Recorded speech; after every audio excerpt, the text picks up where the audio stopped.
नमस्कार, मैं हूं सोनिया सिंह। तो क्या घुटने टिकवाने हैं इंग्लैंड को, या फिर भारत को मेहनत करवानी है, या फिर सम्मान के साथ हार माननी है? ये सब को लेकर हो रही थी चर्चा, और इसी चर्चा को हम आगे जारी रखेंगे। हमारे साथ मौजूद हैं मनिंदर सिंह जी, और साथ ही मौजूद हैं सौरभ जी। मनिंदर जी, अभी जो ये फर्स्ट इनिंग्स का मैच हुआ है, इस पर आपकी पहली प्रतिक्रिया? बहुत ही दिलचस्प, बहुत ही एक तरह से कहें जो उम्मीद शुरू में की जा रही थी वो एंड में हमें आने को मिल रही है जब हमने फॉक्स का कैच लिया। बिल्कुल, देखिए पहला सेशन जिसकी आप बात कर रही हैं ये पूरा इंडिया के नाम गया है, और ये उम्मीद की जा रही थी कि इस तरह की पिच के ऊपर बहुत मुश्किल होने वाला है इंग्लैंड के लिए, क्योंकि अगर आप इंग्लैंड के बैट्समैन को जिस तरह से आउट हुए देखें तो ऐसा लग रहा है कि उनको समझ नहीं आ रही कि करे क्या, करे तो क्या करे। उनके आगे कुआं है, पीछे खाई है क्योंकि डिफेंस करने जा रहे हैं तो बीट हो रहे हैं, शॉट्स खेल रहे हैं तो नहीं लग रहे हैं।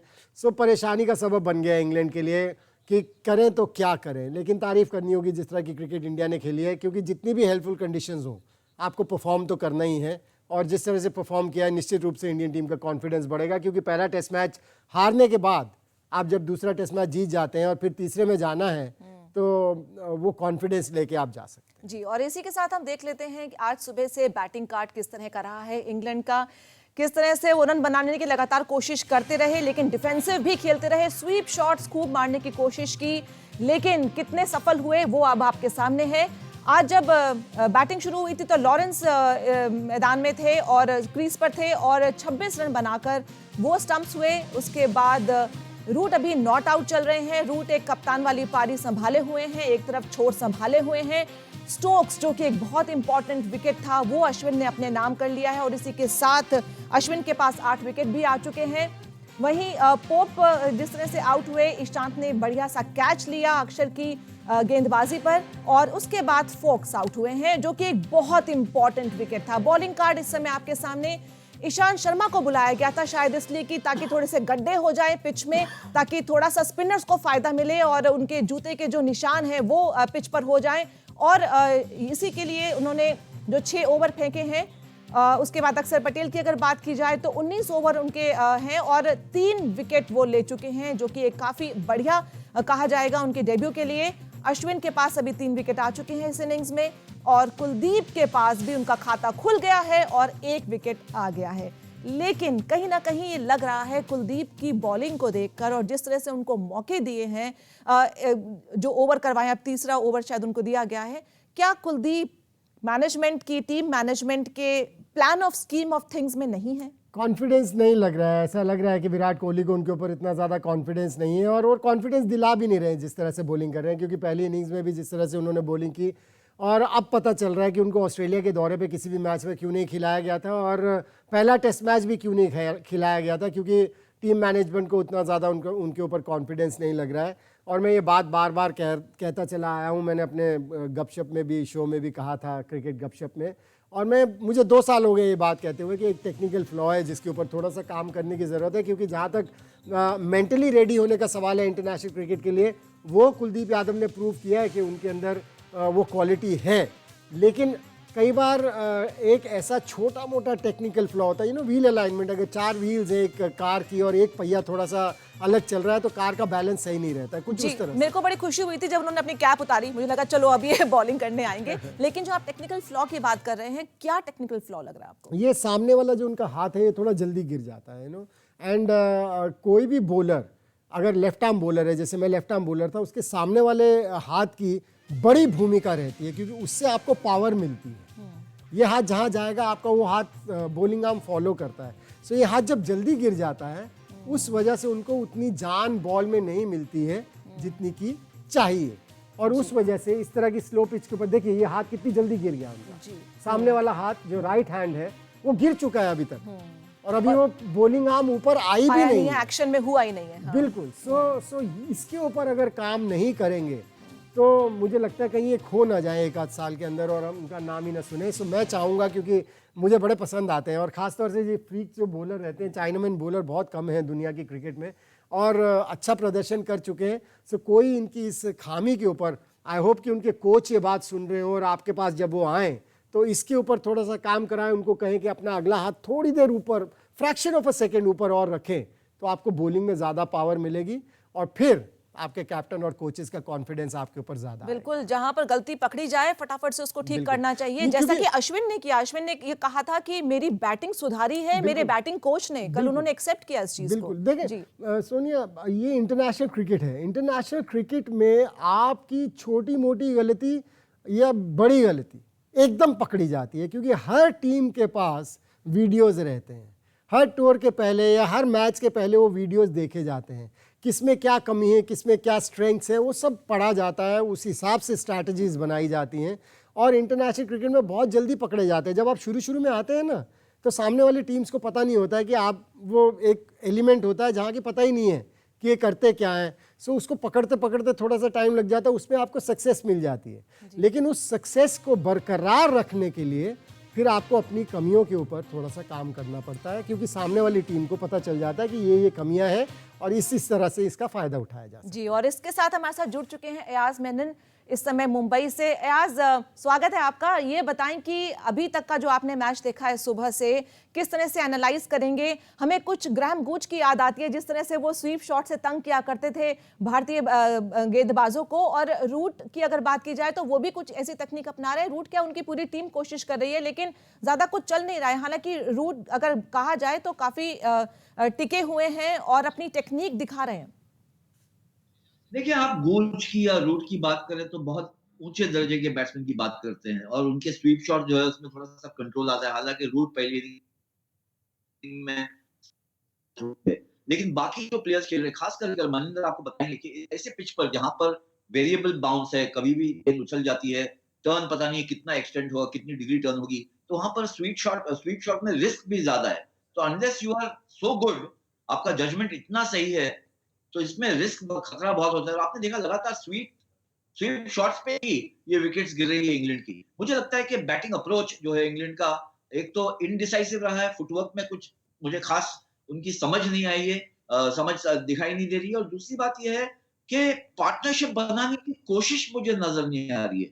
मैं आपको एक आंकड़ा देता हूं कि दोनों इनिंग में अगर आप देख लें, इनकी हाईएस्ट पार्टनरशिप हुई है 35 रन की, पोप और फोक्स के बीच पहली इनिंग में। अगर आप ऐसी पिच पर एक पार्टनरशिप भी 50, 60, 70 से ज्यादा नहीं जोड़ सकते तो रन बनाना बहुत मुश्किल है।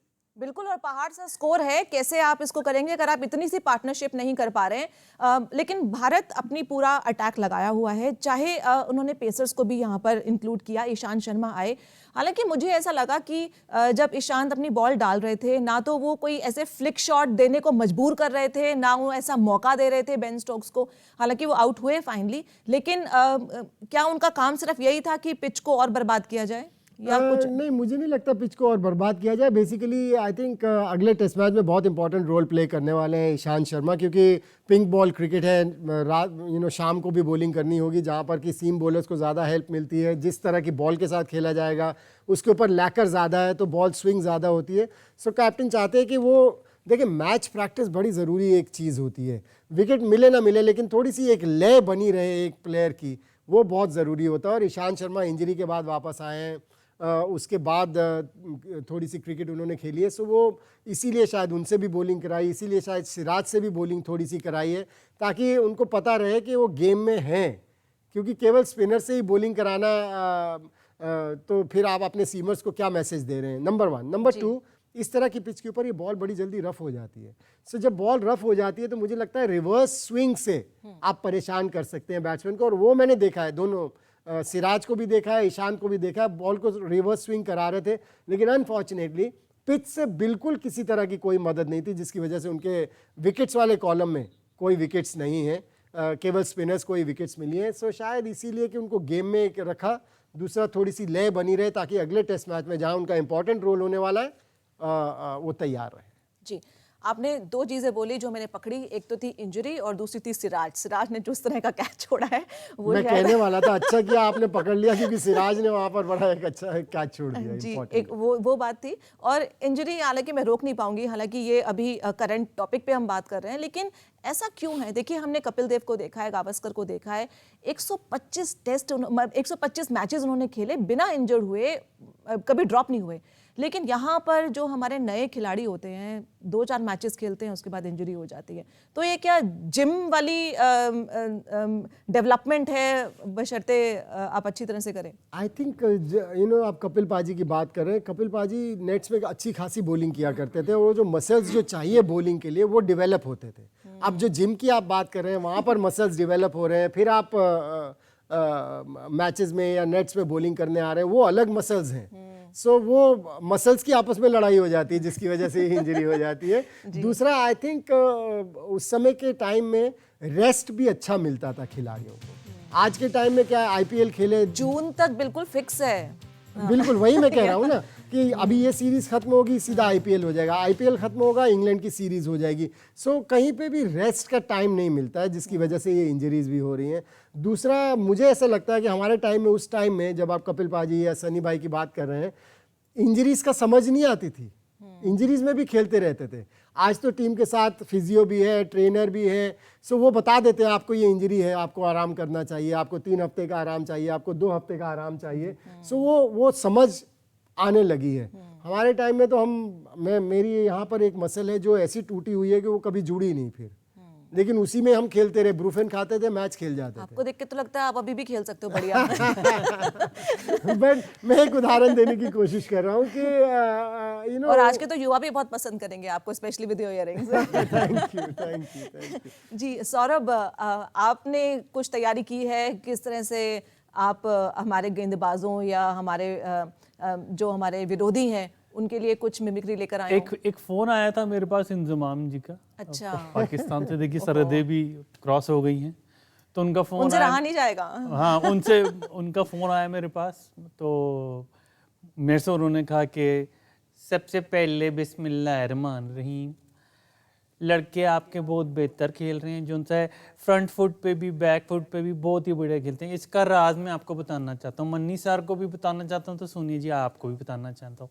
देखिए जी, क्या है ना कि आलू के पराठे जिसने खा लिए आप समझ रहे हैं ना कि मेरे को तो मतलब कि मेरे को ना इतना ज़्यादा वो हो जाता था फोबिया में, जब ग्राउंड में जाता था ना, 50,000 दर्शक मतलब इंडिया में मैच खेल रहे हैं, सब चारों तरफ से हो रहा है आलू आलू आलू, मेरे को बड़ा दिक्कत होती थी, मैं आपको बता रहा हूँ जो सा है। पर मैंने जो है उस पर काम किया। मेरे को जो हमारे जो कोच थे उन्होंने, सर ने बोला मशीनों पे फेंका मुझे, बोले भाई जिम करो। मशीन खड़ी होगी, कह रही नहीं मुझसे ये बंदा नहीं झेला जाएगा, आप चाहे किसी को भी भेज दो। पैक्स मेरे भी बने पर मेरे फैमिली पैक्स बन गए थे। तो ऐस करके ना मैंने जो है वो करा। आप बात कर लेते जी इंडिया की, बहुत बेहतर क्रिकेट खेल रहे हैं। सबसे बड़ी बात है ना, वो मेरे को लगता है इंडिया इज इक्वल टू बाजीगर। देखिए हार के जीतने वाले को ना बाजीगर कहते हैं, और वो हमेशा इसी तरीके से खेलते हैं कि भाई शुरुआत में चाहे वो इंडिया से बाहर खेल रहे हो, इंडिया में खेल रहे हो, आते हैं अपना परफॉर्म करते हैं, पहला मैच हारते हैं, उसके बाद नहीं हारते। और यहाँ पे देखिए आज जो है मतलब अश्विन तक उनका, देखिए आपका जो प्लेयर है वो सेंचुरी बना रहा है, बंदा कब आकर के बना रहा है। और उन्होंने बड़ी अच्छी बात की थी कि भाई पार्टनरशिप नहीं हो रही है, यहाँ पे पार्टनरशिप हो ही नहीं रही है। भाई मेरे जैसा प्लेयर हो तो समझ में आता है कि भाई रन लेने के अंदर 3-4 दिन लगते थे मेरे को। मैंने पूरे अपने करियर में कम से कम नहीं तो 50 से ज्यादा बल्लेबाजों को आउट करा है। अब मैं ज्यादा सुन नहीं पाऊंगी। I really used to like his batting, so तो बस मैं यहाँ पे अब इसको वो आपके यहाँ क्या बोलते हैं पूर्ण विराम दूंगा जी। जी। और हमारे साथ ना एयाज मेनन जुड़ चुके हैं। अब पहले उनका वीडियो नहीं क्लियर हो पाया था। एयाज ये बताएं कि जैसे अश्विन का नाम इस समय सौरभ ने लिया, अश्विन और अक्षर पटेल, इन दोनों की जो जोड़ी है, जिस तरह से एक दूसरे को कॉम्प्लीमेंट किया है, अश्विन के पास अब 8 विकेट आ गए हैं, सेंचुरी ऑलरेडी उनकी विकेट्स आने में। तो इस पर आप क्या आपको उनकी टेक्नोलॉजी लग रही है, क्या टेक्निक लग रही है, क्या लग रहा है कि लाइन एंड लेंथ सब कुछ बढ़िया है उनकी? देखिए दोनों अलग बॉलर्स हैं, क्योंकि एक तो ऑफ स्पिनर है, लेफ्ट आर्म स्पिनर है। अक्षर पटेल इस एक तरह से लकी है कि रविंद्र जडेजा नहीं है, वरना उनकी जगह नहीं बनती थी। लेकिन जिस तरह से उन्होंने गेंदबाजी की है, और खास करके थोड़ा सा राउंड आर्म एक्शन है, स्पीड ज्यादा है, गति ज्यादा है उनकी गेंद में, और पिच पे लैंड बाद एक तरह से बहुत सी गेंद उनकी एक्सप्लोड होती है, इस वजह से उनका कसरत इस पिच पर। जहां तक अश्विन का सवाल है, वो तो मास्टर क्राफ्ट्समैन है, जिनको जैसे कहते हैं कि मैस्ट्रो, लगभग 800 विकेट के करीब है, और जो वैरायटी उनमें है, जो विकल्प है, जिस तरह से वो बैट्समैन के डबल गेस करते हैं कि ऐसा लगता है कि वो पहले ही जान जाते हैं बैट्समैन क्या स्ट्रोक खेलेगा। और इस पिच पर, क्योंकि ये इनका होम ग्राउंड है, यहाँ पर उनको खेलना, उनको टैकल करना बहुत ही मुश्किल है। मुझे लग रहा है अब दोनों में रेस लगी हुई है कि 5 विकेट कौन लेता है। शायद दोनों ही 5-5 ले लें, वो तो होगा नहीं, अब कुलदीप ने 1 ले लिया है। लेकिन अक्षर और अश्विन में रेस लगी हुई है कि 5 विकेट कौन लेगा इस पारी में। मुझे उम्मीद है, आशा है कि वो अश्विन को 10 विकेट मिल जाए तो बहुत बहुत बड़ा माइलस्टोन है कि आप 10 विकेट भी ले और सेंचुरी बनाए एक मैच को। जी। और इसी का रिएक्शन हम मनिंदर जी से लेना चाहेंगे। एक तो बहुत बड़ी बात है कि डिसिप्लिन बहुत रहा है इस बार के हमारे बॉलर्स में, सिर्फ एक नो बॉल हुई है। लेकिन अक्षर पटेल की अगर स्पेसिफिकली बात की जाए तो उनका स्टाइल आपको कैसा लग रहा है, और डेब्यू मैच है उनका, लेकिन अब आगे कैसा रहेगा? इस तरह की पिचेस के ऊपर तो मुझे लगता है बहुत इफेक्टिव होंगे वो। जब भी जडेजा इंजर्ड हो गया, अब आने वाले टाइम में अक्षर पटेल ही आप इंडिया में खेलते हुए देखेंगे। लेकिन मुझे वो अभी मैं थोड़ा सा देखना चाहूँगा, अगर इंटरनेशनल क्रिकेट में फॉरेन टूर्स पे जाके आप टीम में उनको फर्स्ट 11 में जगह देने की सोच रहे हैं, तो अभी जो देखा है अभी नहीं लग रहा है कि वो क्वालिटी है। क्योंकि प्रॉबेबली ये पिच इस तरह की है, और केवल उनको वनडे क्रिकेट या 20 ओवर्स की क्रिकेट में मैंने बॉलिंग करते हुए देखा है, या इस पिच के ऊपर बॉलिंग करते हुए देखा है। फ्लैट बॉलिंग कर रहे हैं, और जब फॉरेन टॉस पे जाएंगे तो बॉल फ्लाइट करके विकेट्स को खरीदना पड़ेगा, वो अभी तक मैंने नहीं देखा है। हालांकि ज़रूरत भी नहीं पड़ी है, लेकिन वो क्वालिटी होनी चाहिए अगर आपको करियर को लंबा करना है। लेकिन अभी तक जो देखा है, आई थिंक उनको सबसे बढ़िया चीज़ क्या है कि हर इंसान को पता होना चाहिए आपकी स्ट्रेंथ्स क्या है, और उनको पता है उनकी स्ट्रेंथ क्या है, और उस स्ट्रेंथ के हिसाब से वो बॉलिंग कर रहे हैं और बहुत बढ़िया तरीके से कॉम्प्लीमेंट कर रहे हैं आर अश्विन को। जैसे आपने पहले कहा था कि स्पिनर्स कॉम्प्लीमेंट ईच अदर, और वही काम अश्विन और अक्षर पटेल ने किया जी। और जब भी इंजमाम कुछ बोलते हैं तो सिद्धू जी बिल्कुल कूद पड़ते हैं। तो सिद्धू जी का भी फोन आ गया होगा आपके पास? जी मेरे पास अब पता नहीं, अब जब से बैठा हूं तब से फोन आए जा रहे हैं, और मुझे बोलते हैं कि ओ गुरु, मैं ये कहूँगा, देखो जी, सबसे पहले सोनिया जी आपको नमस्कार, सर को नमस्कार। मैं ये कहना चाहता हूँ कि लड़कों ऐसा ही खेलते रहो भाई। देखो, कुर्सी ऐसी चीज होती है जो कभी भी छिन सकती है, जैसे मेरे से छिन गई, आप समझ रहे हो ना। ना मैं यहाँ पे पाया जाता हूँ, ना मैं वहां पे पाया जाता हूँ, पर एक चीज मैं हमेशा पाया जाता हूँ कि अगर कोई अच्छी चीज करता है, चाहे वो भारतीय बॉलर है, चाहे वो भारतीय बल्लेबाज है, मैं वहां पे जरूर पाया जाता हूँ। ठोको ताली, कटा। मैं आपको एक बात और दूंगा, एक सलाह और देता हूँ जी, कि अगर आप सीधा सीधा खेलते रहे तो आप सीधा सीधा जीतोगे। टेढ़े मेढ़े खेलोगे तो टाइम भी ज्यादा लगेगा, और आपके जीतने का जो क्या बोलते हैं रेशियो है ना, वो भी थोड़ा टेढ़ा मेढ़ा होगा, डगमगा जाएगा। तो गुरु, चक दे फटे नप दे गिली, bye bye and God bless. Ayaz के पास चलते हैं। एयाज, अब हमें 3 विकेट चाहिए जीतने के लिए। अगर हम इंग्लैंड के बैट्समैन की बात करें तो फॉक्स जब आउट हुए तो एक तरह से ढह सी गई है उनकी बल्लेबाजी की जो स्ट्रेंथ है, या फिर कहें जो एक एग्रेशन हमें देखने को मिलता, क्योंकि पिछली बार फॉक्स ने कमाल किया था। अगर आप इनकी बल्लेबाजी पर कुछ रिएक्शन देना चाहें अब तक की, और जो आने वाली अब बैट्समैन है। देखिए, रूट्स वहां पर जमे हुए हैं, खड़े हुए हैं, और मेरे ख्याल से ये बताता है किस वजह से वो इंग्लैंड के महान बैट्समैन, बल्कि विश्व के महान बैट्समैन हैं। मुझे सबसे ज्यादा निराशा हुई है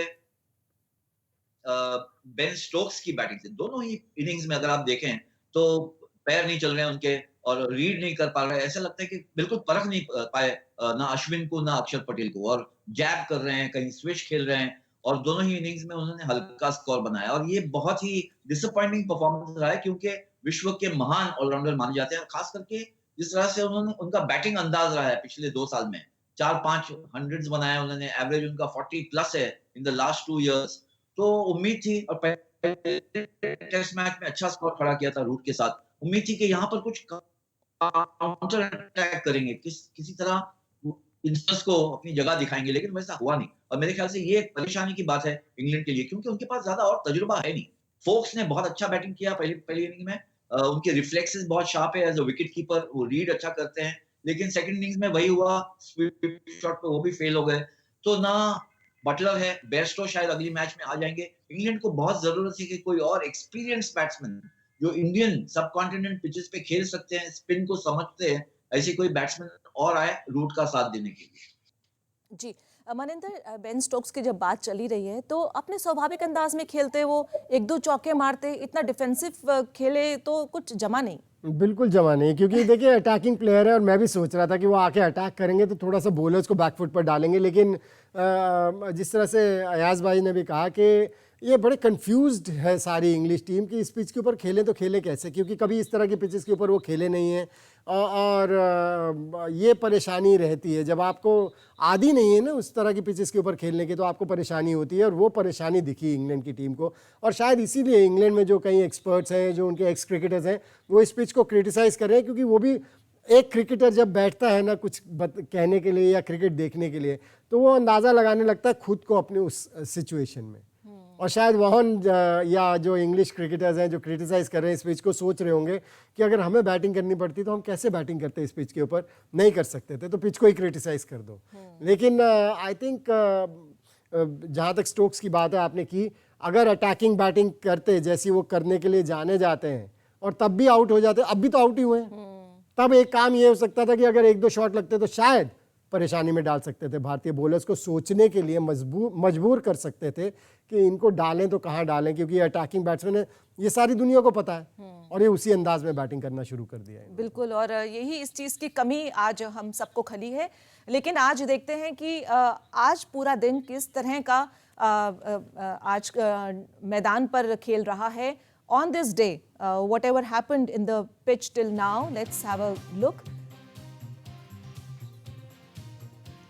और साथ ही अगर हम जानें कि on this day 16 February 1954, whispering death, Michael Anthony Holding was born.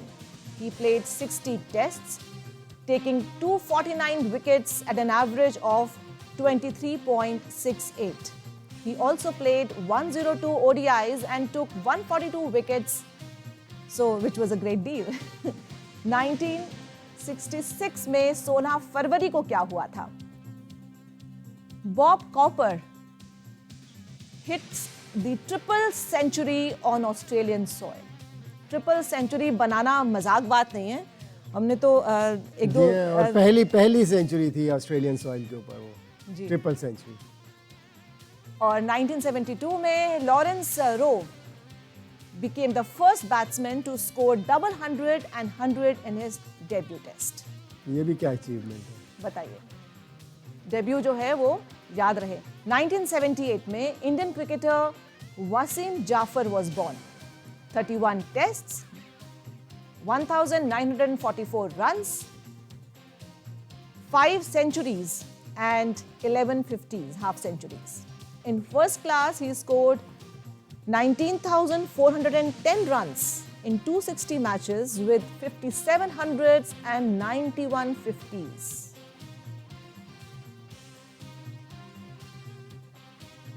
ये 1980 का बहुत मजेदार है। लैम कॉट करी बोल राइस। जी देखिए 1980 में Lamb caught Curry bowled Rice. The dismissal that was meal. Lamb curry rice. Lamb curry rice. How interesting.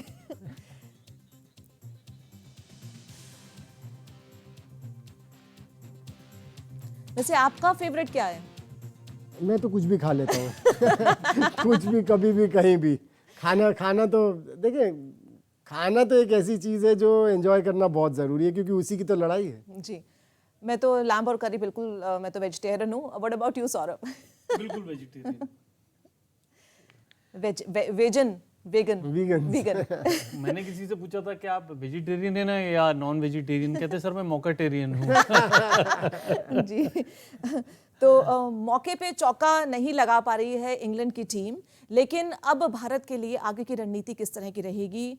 3 wicket और चटकने हैं, क्या यही जोड़ी आगे भी रहेगी ताकि जो कंपटीशन है अश्विन में और साथ ही अक्सर में कि कौन ज़्यादा विकेट चटके? बिल्कुल, देखें अब इन दोनों में से कोई ना कोई एक, अगर अश्विन को बॉलिंग दी जाती है, हालांकि अश्विन को अभी हटा दिया गया है, एक तरफ से अक्सर डाल रहे हैं, एक तरफ से कुलदीप यादव डाल रहे हैं, जिन्हें अभी अभी विकेट मिला है, सो उनको तो कुछ और मिलेंगे ही मिलेंगे। शायद ज़्यादा ओवर्स अक्सर पटेल को भी दिए जाएं अश्विन से, ताकि वो 5 विकेट हॉल कर लें, डेब्यू मैच है, वो कॉन्फिडेंस उनका बढ़ाएं, और जो कि कोशिश कर रहे हैं इंडियन कैप्टन बार बार के अपने यंगस्टर्स का कॉन्फिडेंस बढ़ाते चले जाएं, ताकि उनके पास एक ग्रुप ऐसा तैयार हो जाए कि कभी भी कोई इंजर्ड हो तो एक खिलाड़ी तैयार हो उसकी जगह लेने के लिए। सो और दूसरी चीज़ ये भी हो सकती है कि आर अश्विन को ज़्यादा बॉलिंग ना कराएं, क्योंकि पहली इनिंग्स में 5 विकेट ली थी, फिर 100 भी लगाया था, फिर दूसरी इनिंग्स में भी कहीं ज़्यादा बॉलिंग दे दे, कोई किसी तरह की इंजरी हो जाए और अगले मैचेस ना खेल पाएँ।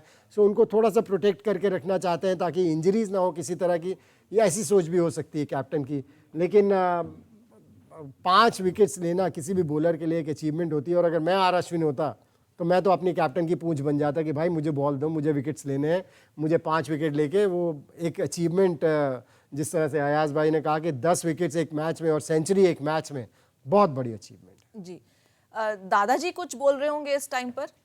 एक हमारे सर बगल में एक दादाजी रहते हैं, तो उन्हें बड़ी प्रॉब्लम रहती है और उन्होंने बोला था कि जब मैं जाऊं तो उनका डिस्कशन ज़रूर करूं। तो मैंने उनसे पूछा आपको प्रॉब्लम क्या होती है, तो वो कुछ इस अंदाज में बोलते हैं कि देखिए जी पहले सॉरी मैं मलकी थोड़ा बहुत आता है ना, तो ये मेरा मनी जी को नमस्ते है जी, सोनिया जी को भी नमस्ते है, और दूसरी बात ये है इंग्लैंड वाले बंदे हैं जी, सेलेक्टर बैठे होंगे अपने घर पे होंगे, अब बोलते हैं यहाँ के बंदों को आप जो है गलत पिच्चे बनाते हो, और जब मैं आपसे पूछ लूँ कि आप वहाँ पे बैठ करके कैसे कैसे पिच्चे बनाते हो, टपा खा के सीधा कड़पुम इधर लगती है, कभी इधर लगती है, कभी इधर लगती है, भाई आप तो मतलब वो जो वेस्ट इंडीज में जाते थे ना पहले तो बोलते थे smell the leather, smell the leather, अब हम कह रहे स्मेल द डस्ट।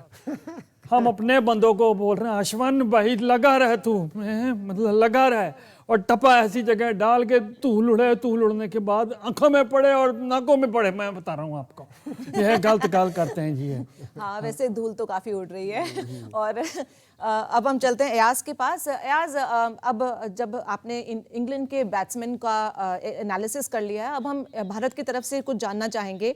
अगर हम कुलदीप की बात करें, गुगली उन्होंने फेंक दी है, वहीं अगर अक्षर पटेल की बात करें तो 1992 की उनकी नॉर्मली स्पीड रहती है, लेकिन इस बार वो अपने उससे कम कर रहे हैं, कई बार वो 88 भी ट्राई कर रहे थे और लो पिच भी कर रहे थे, टप्पा भी दे रहे थे, धीमी भी कर रहे थे। वहीं अगर हम आउटफील्ड की बात करें तो जिस तरह का एक कैच पुजारा ने लिया और ऋषभ पंत के साथ अभी भी कैचेस छूट रहे हैं, इन सब का अगर आप एनालाइज करना चाहें तो?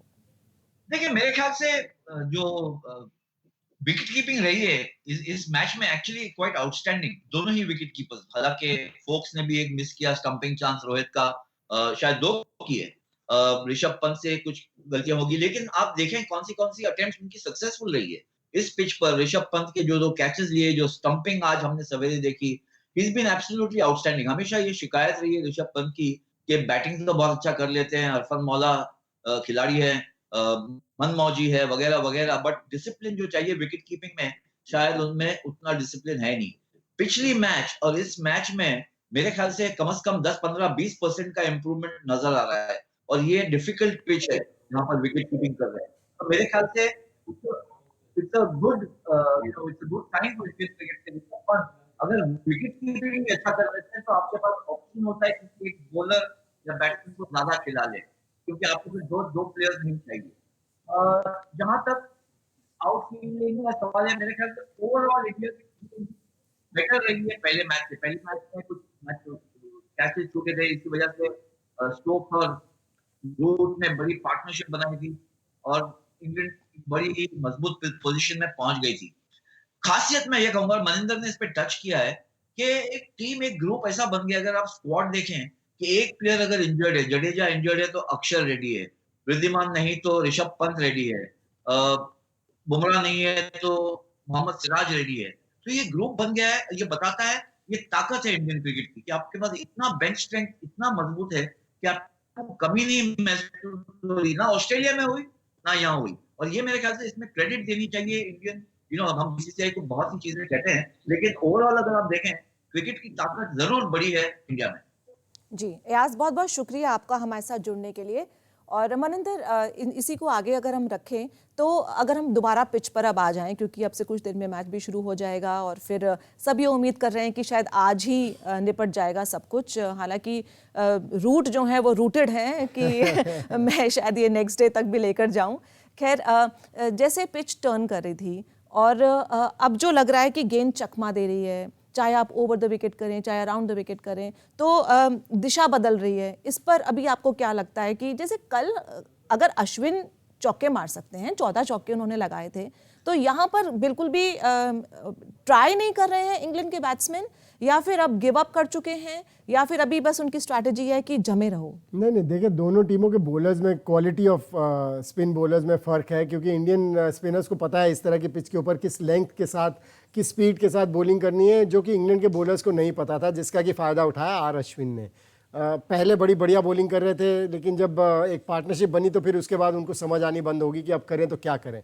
वही उनके बैट्समैन के साथ हो रहा है कि करें तो क्या करें, कैसे खेलें इन स्पिनर्स को, क्योंकि कोई भी लूज डिलीवरीज नहीं मिल रही है बाउंड्रीज लगाने के लिए, इतना आसान नहीं हो रहा है स्कोर करना।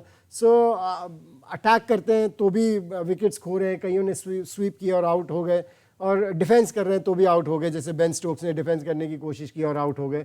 सो ये, और ऐसा भी होता है कि जब आपको पता है कि आप ये मैच जीत ही नहीं सकते, तो फिर वो कंसंट्रेशन और फोकस लेवल भी नहीं आपका बढ़ता है, वो भी कहीं ना कहीं खो जाता है, और ये खेल कंसंट्रेशन का है। मेंटली आप कहना चाह रहे हैं कि बिल्कुल, पूरी इंग्लैंड तरह से। हार चुका है। बिल्कुल। तो सौरभ, जब मेंटली आप कोई चीज़ हार चुके हैं तो योगा काम आता है, कंसंट्रेशन काम आता है। कोई आपके स्वामी जी कुछ कह रहे हो? हमारे एक स्वामी जी हैं जो कि योगा सिखाते हैं, उनका नाम है आराम देव जी। जो भी उनके पास जाता है उसको वो आराम दे देते हैं। तो मैंने उनसे पूछा भाई आप भी बताइए कि इनको क्या करना चाहिए अब इंग्लैंड वालों को इस टेस्ट मैच में। सबसे पहले ऐसे कर लें, अपनी आंखें बंद करें, मेरी तो आधी पहले ही बंद रहती है, हाँ बंद कर ली, आप लंबा लंबा सांस खींच लिया, आंखें दूसरी भी बंद कर लें, और एकदम ये सोच लें कि भाई चाय से पहले हमें पहुंचना है सबको अंदर। ये ना हो कि चाय के बाद भी हम यहाँ पे लड़ रहे हैं और उसके बाद कल फिर पूरा दिन खराब कर रहे हैं। ना, आप अपना पूरा टाइम लें, इसको बोलते रिलैक्स आसन। भाई आपने एक मैच जीत लिया, अब दूसरे के लिए क्यों फाइट कर रहे हो जब आप हार की कगार पे खड़े हो। अगले में मतलब जिसमें पिंक बॉल से गेंद से गेंदबाजी होगी, खेला जाएगा, उसमें कंसंट्रेट करें, तो करने से होगा यही होगा। और अब चुप करके पिच से घर जाके सो जा, यही कहेंगे हम तो इनका ये कहना है कि घर जाके सो जाओ और मोटेरा की तैयारी करो। बिल्कुल, आई थिंक सोचना पड़ेगा इंग्लैंड को आगे के लिए, क्योंकि जिस तरह से हम पहले भी बात कर चुके हैं कि बड़े रिजिड है, अपनी थिंकिंग को चेंज नहीं करते हैं। कैसे करें, क्या करें कि अगला मैच जीतें और सीरीज़ में अलाइव रहें, क्योंकि अगला मैच हारते हैं तो फिर इंग्लैंड के लिए आखिरी टेस्ट मैच में जीतना बड़ा मुश्किल हो जाएगा, क्योंकि वो डे मैच होने वाला है, और वहाँ पर फिर उनके पास जो इस मैच में देखा है कुछ इसी तरह की पिच मिलने वाली है चौथे टेस्ट मैच में भी। सो अगला टेस्ट मैच इंग्लैंड के लिए जीतना बहुत ज़रूरी होगा अगर जीवित रहना है इस सीरीज़ में। जी, आखिरी कमेंट भी आपसे ही जानना चाहेंगे कि अब से लेकर टी तक किस तरह के गेम की हम उम्मीद करें, और जब हम दोबारा स्टूडियो में बैठें तो किस तरह की बातचीत होगी? मैं चाहता हूं कि थोड़ी सी अटैकिंग क्रिकेट खेल के थोड़ा एंटरटेन तो करें, वही एक काम हो सकता है अब यहाँ से। और आपने टी तक की बात की, मुझे नहीं लगता है कि उतनी दूर मैच जाने वाला है, क्योंकि 3 ही विकेट बचे हैं और अब टेल बची है, लोअर एंड के बैट्समैन हैं। केवल जो रूट है एक ऐसे बैट्समैन, वो कितनी देर स्ट्राइक को रोटेट करके सारी बॉलें फेस करते रहेंगे। सो बहुत मुश्किल होने वाला है इंग्लैंड के लिए सवाल। बहुत बहुत शुक्रिया आप दोनों का। तो यानी कि भूख तो मिट जाएगी लंच के बाद, लेकिन जो वो जीत की भूख है जिसमें सीरीज को बराबर करना है, वो भारतीयों में अभी भी जारी रहेगी और उसी को पूरा भी किया जाएगा। आप देखते रहिए डीडी स्पोर्ट्स, और इसके बाद अब देखेंगे क्रिकेट गपशप।